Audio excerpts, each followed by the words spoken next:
বসে খেতে পারে। শুধু তাই না, অত্যন্ত ঘৃণার বিষয়, লজ্জার বিষয় হলো তাদের শেষ বয়সে বুড়ো বয়স অতিবাহিত করবার জন্য তারা কানাডায় বেগম পাড়া বানিয়েছেন।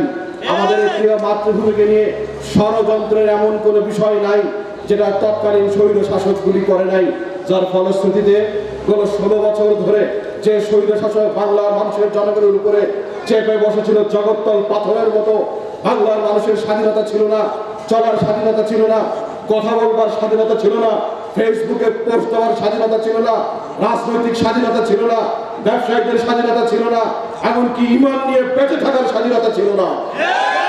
এক ভয়ঙ্কর গুমট পরিস্থিতিকে উদ্ধার করবার জন্য বাংলার শান্তিকামী, মুক্তিকামী গণমানুষের প্রিয় নেতা ইসলামী আন্দোলন বাংলাদেশের আমির পীর সাহেব চরমনাই সারা বাংলাদেশের টেকনাফ থেকে তেতুলিয়া পাগলের মতো মানুষের কাছে গিয়েছেন, বুঝিয়েছেন, মানুষকে শিখিয়েছেন, অন্যায়ের প্রতিবাদ করেছেন।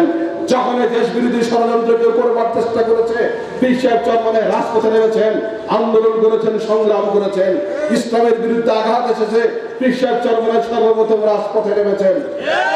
আজ হঠাৎ করে যে সকল গজিয়ে ওঠা সংগঠন বা যে সকল গজিয়ে ওঠা হঠাৎ করে যে সকল নেতা ইসলামী আন্দোলনের যোগ্যতা নিয়ে প্রশ্ন করতে চায়, পীর সাহেব চরমনাইকে যে প্রশ্ন করতে চায়, তাদেরকে সতর্কতা বার্তা দিতে চাই, ইসলামী আন্দোলন বাংলাদেশ ভেসে আসা কোনো সংগঠন নয়।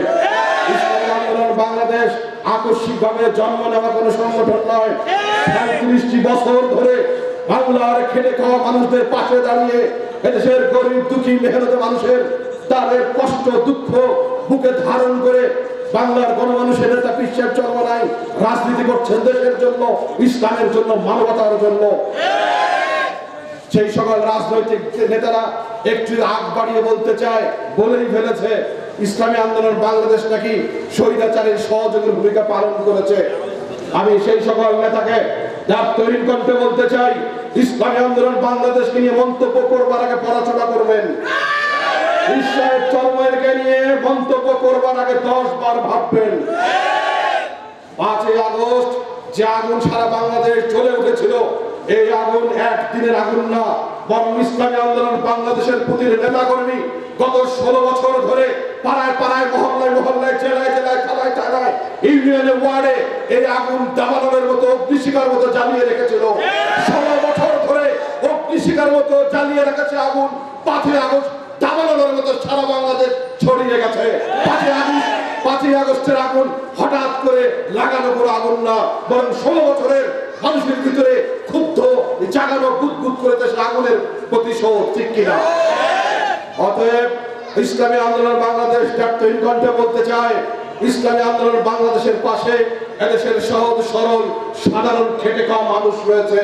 ইসলামী আন্দোলন বাংলাদেশ কোন চাঁদাবাজের রাজনীতি বিশ্বাস করে না। ইসলামী আন্দোলন বাংলাদেশ কোন সন্ত্রাসীদের রাজনীতি বিশ্বাস করে না। সন্ত্রাসীদের হাতে গোনা গুটি কয়েকজন, সন্ত্রাসীদের গলার আওয়াজ বেশি থাকে, অস্ত্রের ঝনঝনানি থাকে, কথায় কথায় বন্দুক দেখায়, রাইফেল দেখায়, অস্ত্র দেখায়।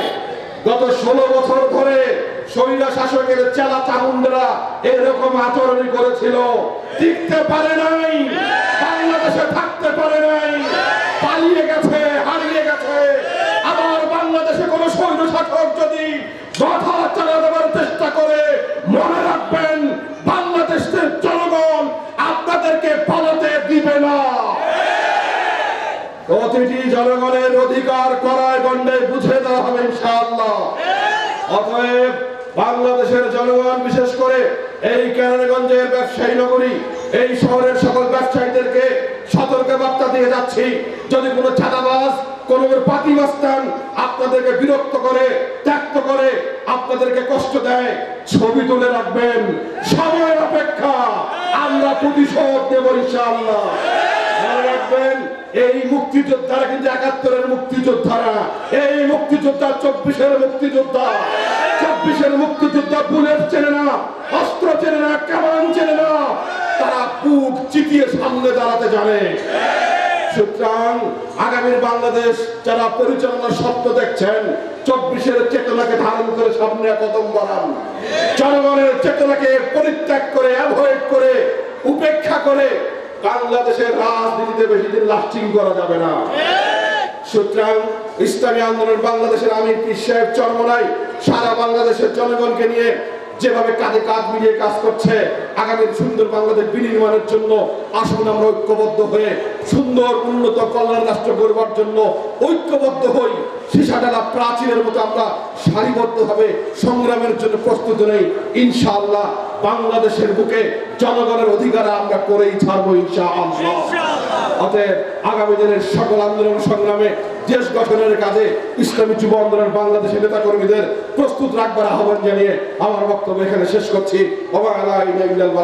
আমি ইসলামী যুব আন্দোলন বাংলাদেশের দক্ষিণ শাখার বর্তমান কমিটি বিলুপ্ত ঘোষণা করছি। নতুন কমিটি হিসেবে নাম ঘোষণা করছি সভাপতি হাফেজ মাওলানা মিরাজ হোসেন,